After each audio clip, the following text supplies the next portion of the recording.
Pemerintah Aceh menerima hibah aset berupa sebidang tanah hasil tindak pidana korupsi dari Komisi Pemberantasan Korupsi Republik Indonesia. Aset tersebut berupa tanah seluas 8.199 meter persegi yang berlokasi di Desa Penagar Raya, Kecamatan Merbau, Kabupaten Aceh Barat. Penyerahan hibah dilakukan oleh Direktur Labuksi KPK Republik Indonesia, Mungki Hadi Pratikno, kepada Gubernur Aceh Haji Muzakir Manaf di Gedung Serbaguna Setda Aceh Kamis 6 November 2025.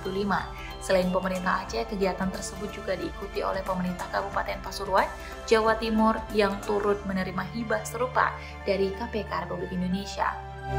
Gubernur Aceh Haji Muzakir Manaf menyampaikan apresiasi dan rasa terima kasih kepada KPK Republik Indonesia serta Kementerian Keuangan RI atas kepercayaan yang diberikan kepada pemerintah Aceh. Pemerintah Aceh, kata Mualim, berkomitmen mengelola aset tersebut secara transparan, akuntabel, dan berorientasi pada kemaslahatan jangka panjang.